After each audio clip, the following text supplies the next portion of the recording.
Hey all vacation leave எல்லாம் முடிஞ்சு நாங்கள் ரிட்டர்ன் வேலூர் கிளம்பலான்னு ஒரு ஆஃப்டர்நூன் போல் கிளம்பியாச்சு. பாப்பாக்குமே கொஞ்சம் உடம்பு சரியில்லை. ஸோ அதனால் அங்கே போய் கேர் பண்ணிக்கலான்ட்டு நாங்கள் கிளம்பியாச்சு. ட்ரிப்பெல்லாம் போனதுனால சரி டயர்டு எல்லாரும். அந்த டயர்டோட வேலூரும் போடலாம் அப்படின்ட்டு கிளம்பிட்டோம். ஈவினிங் நாங்கள் கிளம்பும்போது கிளைமேட் நல்லா இருந்தது. பாப்பாங்க 2 பேருமே எந்திரிச்சு விளையாடிட்டு இருந்தாங்க. வீட்டிலேருந்து மம்மி வந்து அவங்களுக்கு சாப்பாடும் கொடுத்து விட்டுட்டாங்க. நாங்கள் ஒரு காஃபி மட்டும் குடிச்சிட்டு அவங்களுக்கு மட்டும் ஃபீட் பண்ணிவிட்டு ஈவினிங் அந்த கிளைமேட்டை என்ஜாய் பண்ணிகிட்டே போயிருந்தோம். வானவல் வந்துச்சு. அந்த ரெயின்போ பார்த்ததும் 2 குஷி. ஒரே குஷி. ஆட்டம் போட்டுட்டே வந்தாங்க. நாங்களும் அவங்க கூட கொஞ்சம் ஜாலியா டைம் ஸ்பெண்ட் பண்ணிட்டே போனோம். இந்த டைம் ட்ராவல் பண்ணதே தெரில.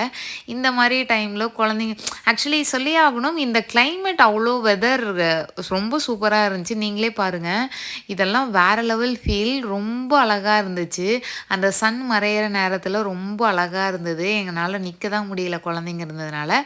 மத்தபடி சூப்பரா இருந்துச்சு இந்த ட்ரிப். நெக்ஸ்ட் வீடியோல உங்கள மீட் பண்றேன். பை.